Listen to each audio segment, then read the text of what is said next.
for being here today, guys. We are here to talk about the deficits of the Texas Education Agency in special education. I'm here, Mayer Cunningham, special education boss, training and supporting everybody that sits at the 504 IEP table. The situation in special ed in Texas is embarrassing. It's atrocious. Texas ranks 50th, 50, in special education delivery services out of 50. It also ranks number 1 in 504. Both of those are embarrassing. This state is the number 1 state in business. What we care about, we fund. What we focus on, we fund. And we don't fund special education. I have a letter here from Governor Greg Abbott, sending a letter to Mike Morath, the Education Agency Director, saying going back to 2004, there have been multiple failures by local school districts to adequately address the needs of the most vulnerable students in special education. We know that in 2016, a story broke, denied by the Houston Chronicle by Brian Rosenthal, about how Texas Education Agency had put a cap on special education services for 8.5% of the population. We know that nationally, 13.9% of the population is special education. Most pediatricians would say it's 20 to 25%. Not providing special education services denies children a fair and equal and equitable education. It also denies them the probability of being successful in life. The special ed population to prison pipeline is over 80%. If you can't read, if you can't do math, and you can't write, if you can't communicate, if you can't regulate, it's unlikely that you're going to be a successful adult. And so these families that I work with and all over the state have the same comment when they talk about special education in Texas. And it's a fight. And so the great thing about the United States is the federal government lets states manage themselves. So we should start doing that. Everybody in this building in the Texas Education Agency knows what a train wreck special education is. And we just added to that train wreck with House Bill 4545. We had parents for years coming up to the Capitol during legislative sessions, having to bring their children, little kids begging the legislators to pass a bill for dyslexia. And we passed the dyslexia bill after we chopped it up in the back room, so kids can read. They need to read. Why are we having to beg schools so kids can read? Why are schools telling parents who have an identified disability that they can't have testing? Who is guarding the hen house? The state's aware of it. The state's aware of what's going on at the district level. And we're requesting an immediate accountability from Mike Morath and Dr. Justin Porter for special education delivery at the campus level, at the district level. Over 600 due processes are filed every year, and it's a fight. And in 2017, Andrew F. was passed in the U.S. Supreme Court, which says that school is required to craft an IEP to enable a student to make progress in light of their unique circumstances. When is that going to happen? When is Texas Education Agency going to require proper certification for special ed employees? When is that going to happen? We just passed House Bill 4545, which says if you don't pass the state test, then you are required, the school district is required to offer these tutoring hours. Disney Plus. Right? And so we have 108 question guidelines. All of these guidelines and guidelines and guidelines. And TEA has calls to school districts every week with the guidelines. I have districts in the state that are completely waiving all the hours. I also have districts in the state that are making kids that are dyslexic, have special ed needs, are autistic, have learning disabilities, take 30 hours, 90 hours, 60 hours for 1, 2, 3, 4 failed STAR tests. We're taking away their electives. We're making children come to school on Saturdays. We're making children come to school before school. Making children come to school after school. So who is going to stop the ridiculousness? The kids in special ed, sometimes their only thing they're good at or they feel successful at is their elective. Football and theater arts and choir. But we just lie to parents in their face and tell them it's a law. It's a requirement that they take these hours. The disparity for kids with disabilities that failed the state test versus general ed is atrocious. We want accountability now. We want a letter that goes out to every single district. We want a letter posted on the guidelines saying what Mike Morath said in the video. At the end of the day, it's the parents' decisions.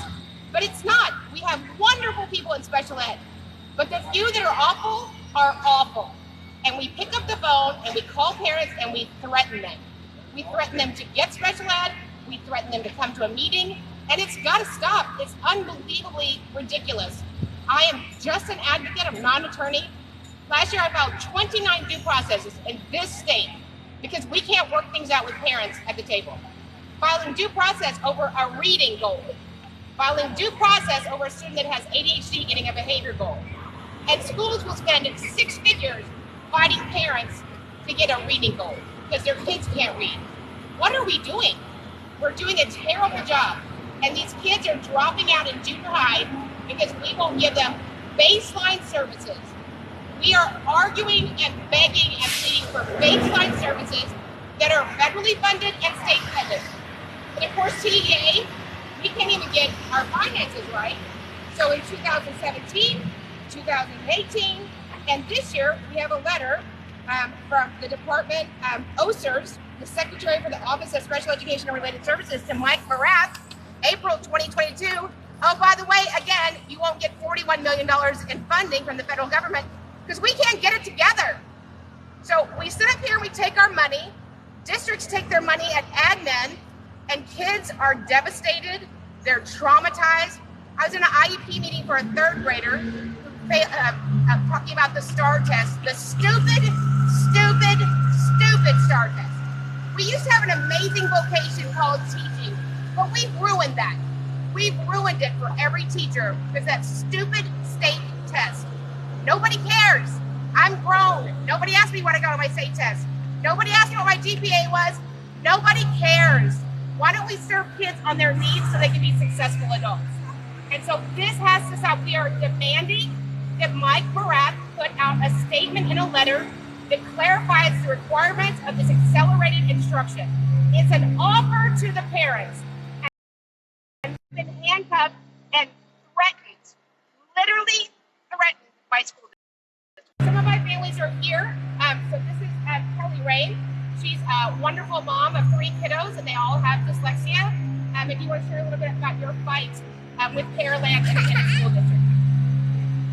Good morning.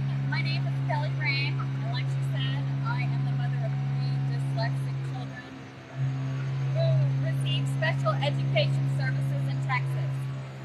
First of all, I want to say thank you to every teacher out there. You have one of the most difficult and important jobs of all, and you have educating our children. You have the best intentions, but unfortunately, you are controlled by an entity that does not share the same interests. I want to thank you for allowing me to expose the truth regarding special education in Texas. Over the last 5 years of this journey, I have noticed a pattern of lies, manipulation, corruption, and complete disregard of our children's educational needs. The truth is, we have been made to believe so many lies about special education. And I urge parents to educate themselves on the laws and the process of giving your children the education and help they deserve. Because it is unlikely the districts are educating their staff. We send our kids to school to learn. We assume that someone at the school will let us know if our children need extra support.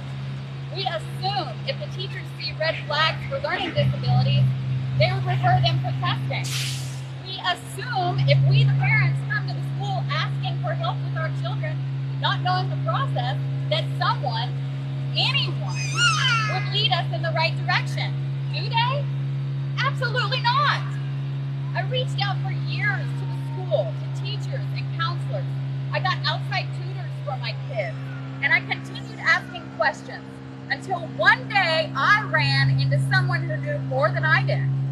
Thank goodness for her, because without her little piece of advice, my child may have never even been evaluated or given the help she needed. Mind you, she wasn't in the school system. The district will most likely avoid testing a child or even hush a teacher who refers a child for testing because they just don't have the funds or the staff. The district will push you into a 504 instead of an individual education plan because you guessed it, it's cheaper. When a staff member speaks up about wrongdoing in the specials department, they will be silenced or even harassed until they quit. The school's decisions are tainted with their agendas, and they have nothing to do with your child's education.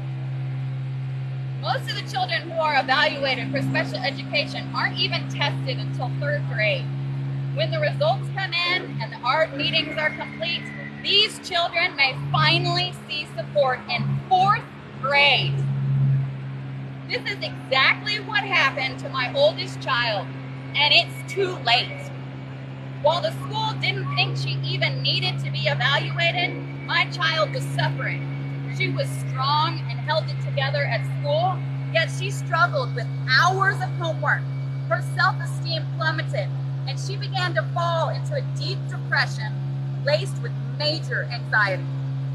I blame the district and TPA for her pain and suffering, especially after I learned that the original testing was only for dyslexia and not a full and complete evaluation for all learning disabilities. I also fought for my twins to be tested in kindergarten, and I was told that evaluations in kindergarten are almost non-existent. And then I was denied the testing. Plus, they refused to accept outside testing.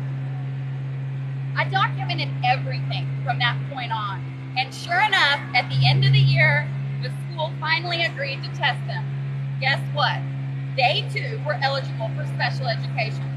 My twins did not receive services until the end of 1st grade because the school refused to test them in the beginning. This was precious time lost. Even after my children were tested and we gathered in ARD meetings, I was belittled in my role as parent, as if I didn't know my children better than anyone else in that meeting. I was informed of school policies that didn't exist, and I was told my kids didn't qualify for certain programs. I felt like the district just wanted to make it hard on me so that I would give up. Instead, I hired an advocate, and a due process hearing was scheduled. To make it harder on me, the district withheld my child's records until right before the hearing. I even had to purchase a new software in order to open the documents. They tried to settle multiple times, which is indicative of wrongdoing. The settlement included a statement that said we would have to remain silent and not speak to the public. It was more important for them to protect their reputation than to just fix the problem. Obviously, we refused to settle. The public hearing showed evidence of forged paperwork, among other shocking details. The district spent almost $104,000 on our case alone. This was spent on outside attorneys. $104,000. How shameful. The district would rather spend taxpayers' money on fighting one family rather than admit their wrongdoings and use the money to benefit all of the children of the district with better programs and more staff. I was one of 4 due process cases in my district. 4. 1 of 4. Added up, that is almost $500,000. Texas ranks 50th in special education out of 50 states. Dead last. Texas, we have a problem. And it's going to take more than just me and Karen standing here in front of TEA. I may only be one person, but I represent thousands of families going through the same process. Thank you.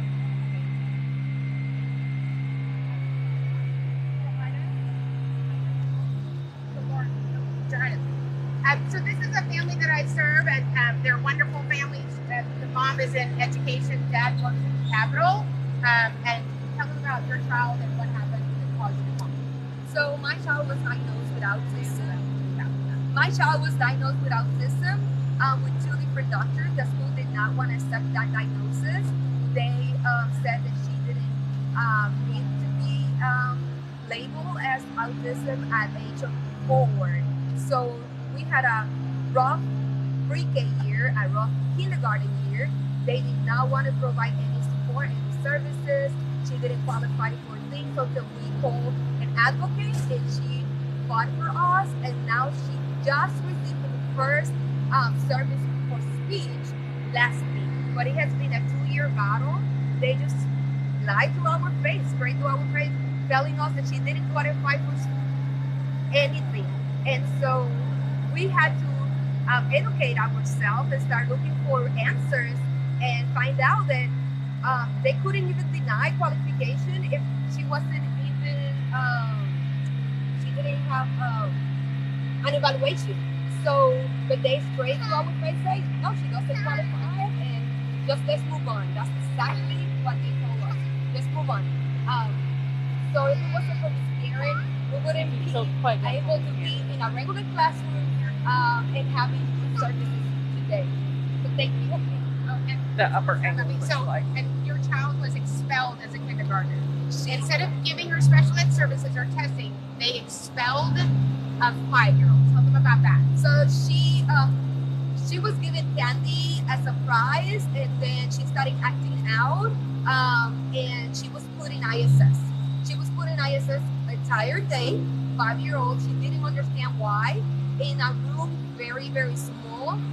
When I asked, I called her a BCBA, her behavior specialist outside of school that we paid for, and she told us what to do in the classroom, in the ISS classroom, so she could be successful at least for the rest of the day. And I asked the AP at that point, this is what she needs. She needs visual of what is expected of her for the rest of the day. They told me they couldn't even do that. They couldn't even write on a piece of paper what she needed to do for the rest of the day so she could see it. They couldn't do that. So she was just the whole day over there crying, throwing stuff, hitting herself, hitting people, just because she didn't have the support she needed in the classroom. And you work at the school district. I work over there. I don't work with the school district. I work with a nonprofit organization inside the schools. So I was there. So I saw my child suffering for an entire day in the ISS room. I was called several times to go over there and help with my child.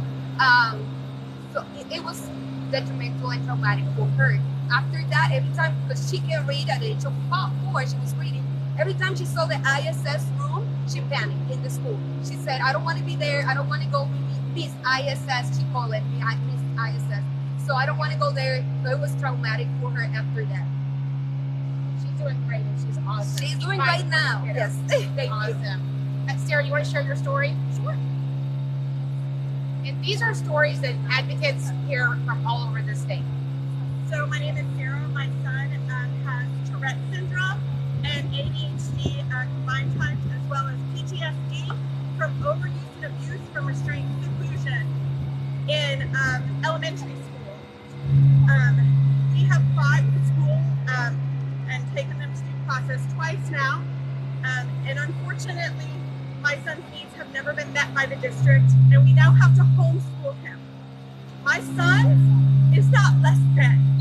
My son has special needs, and under IDEA, he has the right to specifically designed instruction.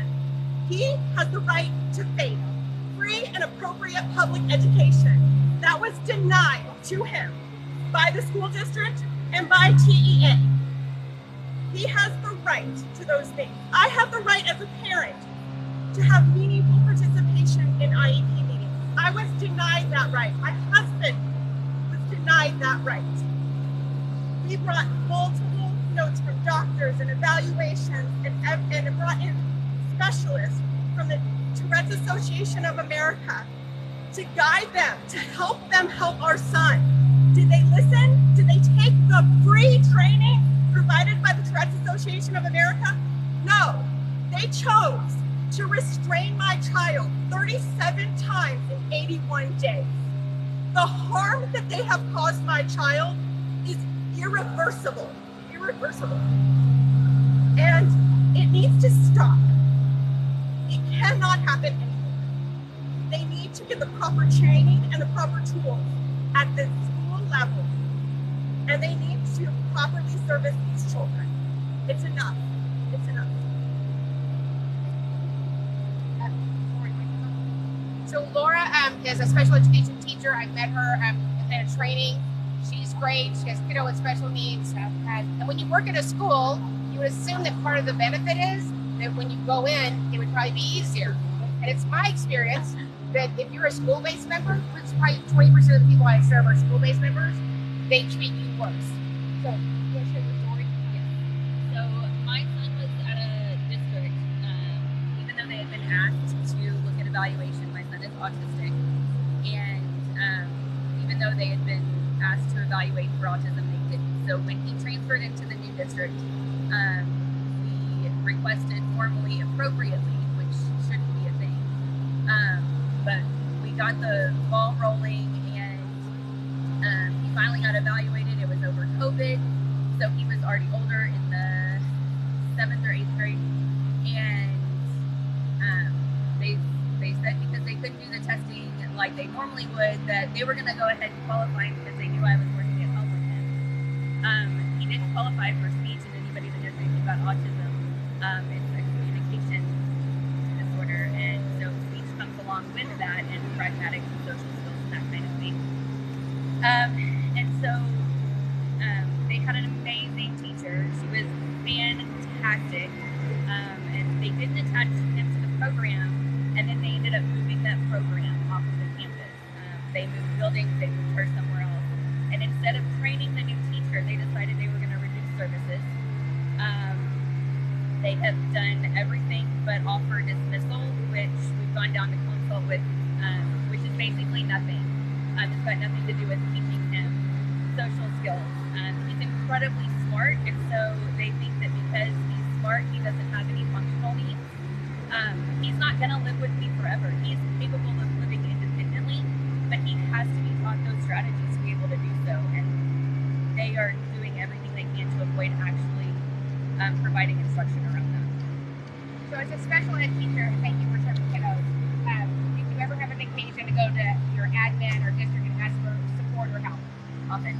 Okay, and so when you did that, when you go down there and say, hey, I need more hands or some training, what was their response? After I got done being ignored, the response was we didn't have it in the budget, essentially. They offered me some ridiculous trainings that I had already expressed concerns with. I had students who needed social skills training. They said that speech would take care of that. Speech doesn't pull kiddos every day of the week, and our kiddos that need those services more intensely need them more often in a regular setting, and I needed training. So when I requested training, I kind of got brushed off into the next year, and then this year I just got ignored for it, or this past year. So what are you doing now? Now I'm quit teaching, and I'm advocating for children with disabilities.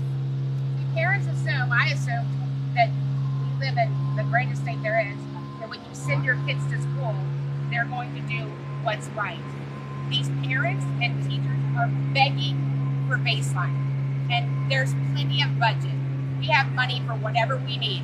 I've been to every district in Texas, and every 7th grade boy has a brand new football jersey. I stand in front of stadiums that are hundreds of millions of dollars that don't even have a roof on them. They're an unusable piece of equipment. So don't tell me about the money we don't have. We have money for things that we care about. At what point are we going to care about kids in special ed? You know, a couple years ago, we only ranked 48, 49th, but now we have secured last place. And we seem to be fine with that. 2004, 2022, Democrats stopped blaming the Republicans. Republicans stopped blaming the Democrats. I haven't seen any party do anything for kids in special ed in the last 50 years. So, I'd also like to mention that I've spoken to lots of teachers in lots of districts in Texas.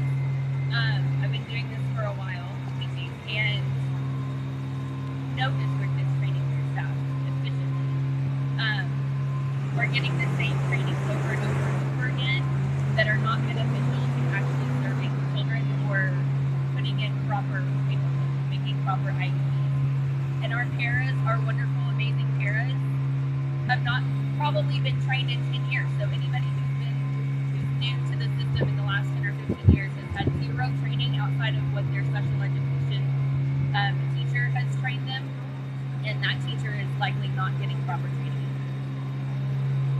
If you guys have questions about what is real and what's not real in special education in Texas, you can email inquire, INQUIRE, at spedtex.org. They're wonderful, SPEDTEX.org. If you think something is a shenanigan and a lie, if you hear this in a meeting, we're bound by, we have to, in our district, that's probably a red flag. So, so Bonnie is another amazing special education teacher. She's been in the game for a long time. You want to tell us about the kind of kids you teach? Yes, I used to As be loud as I know. Yeah. I used to be a high school special education teacher for the past 10 years, and I got zero training. No training from my district. The only training I ever got was training that I got myself, that I went out and sought myself. I never was trained by the district properly, how to implement IEPs, how to refer children to be evaluated in the first place. And yeah, I had zero training. So I just kind of winged it over here because nobody taught me how to do it. So, you tell them about when you went to help your friend whose child had a disability. Yeah, so I went to help a friend in a neighboring district who had a disability, and I kind of got scolded by my district for doing that. So that was the pivotal turning point that I'm in the wrong industry. I can help kids from the outside in. I can't help them from the inside out anymore. So yeah, I got in trouble for helping another student. And we love teachers. God bless teachers. Anybody that would take a bunch of kids that aren't theirs all day, we love you. Tell us if you want milk or dark chocolate. And we love parents. We love admin. We love evaluators. But it's got to stop. Nobody's confused. Nobody doesn't know. We are sick of hearing we will note your concerns. We'll note this concern. We are organized. We're going to keep showing up because you know what's going on. And thank you. Thank you for bringing that to our attention. This is a letter from the federal government that you didn't get $42 million. You have the attention you need. So get off of your talking points and get to work for kids with disabilities. This continues to be unacceptable that you are penalizing and handicapping and hurting our children, literally.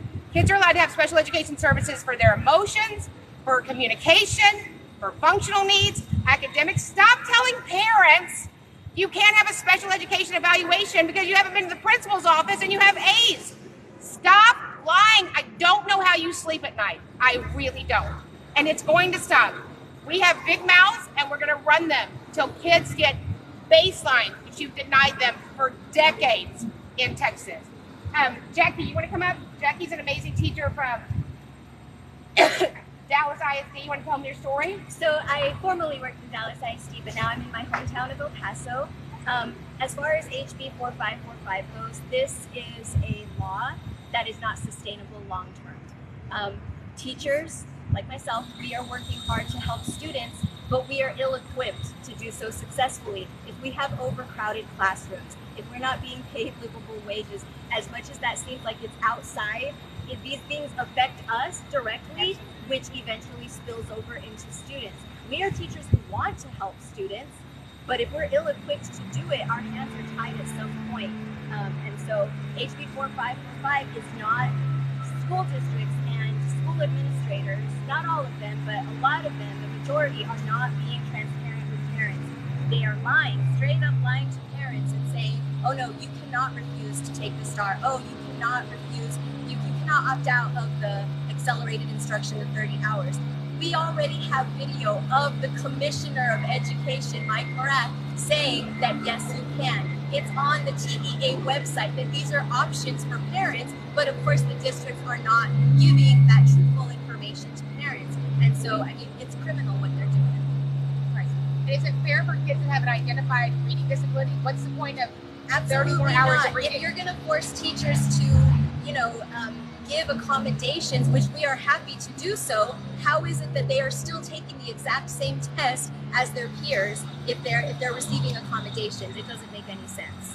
And I think it's important for parents to know that this standardized testing, it's big business.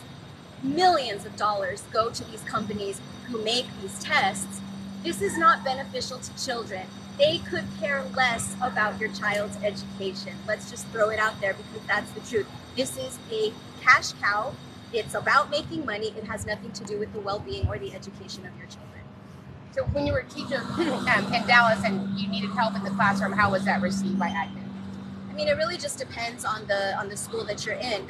I have worked with administrators who very much, okay, we want to work with the parent, we want to work with the child, we will get it done. They exist, they're out there. Absolutely. But I have also seen where some administrators will kind of brush it off to the side, ignore it, hope it goes away, and that's criminal. I don't think that that's right either. And so it really just depends on the administrator, and I've worked under many. So yes, well, thank you for serving kiddos. I want to say that some of the lies, there's not a nicer word for it, is when a parent goes in and requests testing. So the federal law says that the school district has to go out, identify, locate, and evaluate children for special ed. I don't know what neighborhood you live in, but I've never seen anybody knocking on doors going, anybody struggling with reading? So parents have to request the testing, and they are turned away. We can have a meeting, or they're just told no. Or this, have you heard this? We have to do response to intervention. We have to do 6 weeks of RTI. So there's a letter from the federal government, the Office of Special Education Programs, January 21st, 2011, that says, hey, states, you cannot do anything to stop testing. And we care about everybody, and we want them to have the truth. Once you know the problem, you can fix it. So the problem is known, and parents have the right for their kids to get services. This is the only country with special ed that's federally funded. Is it fully funded? No. But the fact that our state is losing $40 million because we can't even get our state special education records together, well, no wonder we have a problem at the campus level. So somebody needs to be in charge. So today, you're on notice, August 24th, 2022, that you know about this problem. We are requiring accountability and a clear statement from Mike Barath about House Bill 4545, accelerated instruction tutoring hours today. We don't need a guideline that has 108 questions. That should be a clue that it's a problem. So we're leaving everybody out there to interpret law, and they're not even litigators. So it has to stop, and it has to stop today. We want to keep bringing awareness to the great things in education, and there are many. There's great things in special education, but the fact that parents are reduced to tears, are sobbing, children are terrified to go into school because they have to take a state test, has got to stop. It's got to stop, and awareness requires accountability, and we want that from Texas today. Anybody else want to share anything? Thanks you guys for coming out. We are going to keep ringing this bell and talking about this atrocity, because it is criminal, like these parents said, that we just beat parents down and they go away and their children graduate illiterate. We have a country of people that are illiterate, and teachers are demanded to pass children. Oh, nobody's going to fail. So I don't believe any of your grades. Nobody's grades are real. I don't care if your kid's a valedictorian. Every kid that I serve, they're all in the honor roll. I had a kiddo the other day, and he's in 3rd grade, and the school said to me, he's making progress. I said he reads 17 words a minute. He's supposed to read 110 words a minute. He's making progress. I don't know what progress is to you, but that's actually backwards. So we have to do what's right today, immediately. And we're not going to go away, and we're going to keep speaking up for these families and these kids with disabilities. If you guys need anything, let us know, but we're going to keep ringing this bell so this gets fixed. Thank y'all. Where does it go from here, though? Because all of us know what to do.